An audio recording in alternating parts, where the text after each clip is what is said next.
చూద్దామండి. మూర్తి గారు అడుగుతున్నారు విజయవాడ నుంచి ప్రశ్నని.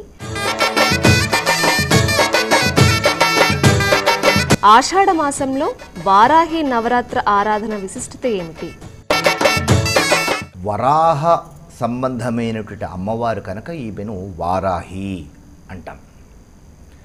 ఆషాఢ శుద్ధ పాడ్యమి నుంచి ఆషాఢ శుద్ధ నవమి వరకు ఈ వారాహి నవరాత్రులు ఆచరించేటువంటి సాంప్రదాయము ఉంది. వీటిని గుప్త నవరాత్రులు అని అంటాం.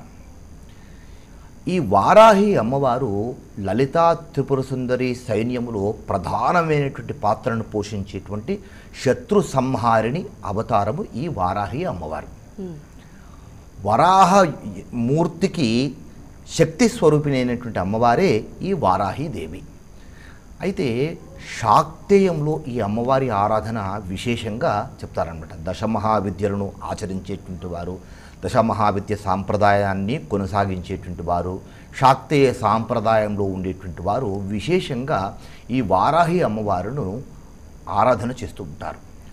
వారాహి ఆరాధన చేయడం వలన కష్టముల నుంచి అతి శీఘ్రంగా వీరు బయటపడడము, శత్రువులపైన విజయాన్ని సాధించడం అనేటువంటిది జరుగుతుంది.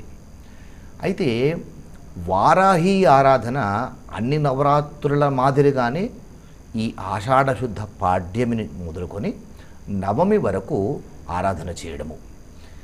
చాలా క్షేత్రాల్లో మనకు వారాహి అమ్మవారి సంబంధించినటువంటి ఆలయాలు దర్శనమిస్తూ ఉంటాయి. శ్వేత వారాహి ఆలయాలు మనకు కనబడుతుంటాయి.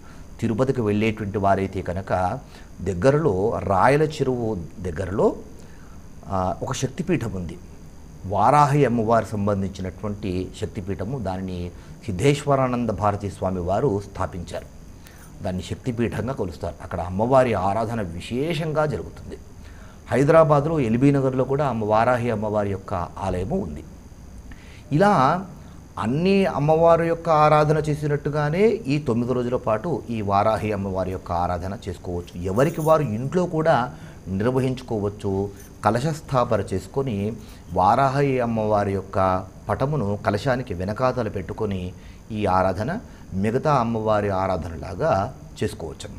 వారాహి నవరాత్రులు ఏ కామ్యముతో అయితే ఆచరిస్తారో ఒక కోరిక పెట్టుకోవాలి.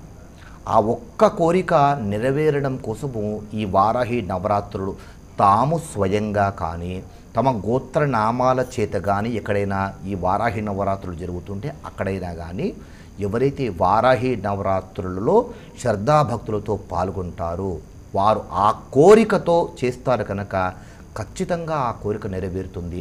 అంతటి శక్తిప్రదాయిని ఈ వారాహి అమ్మవారు. లలితా త్రిపుర సుందరి అమ్మవారి పరివారంలో ఒక అమ్మవారు. ఈ అమ్మవారు విజయాన్ని ఇచ్చేటువంటి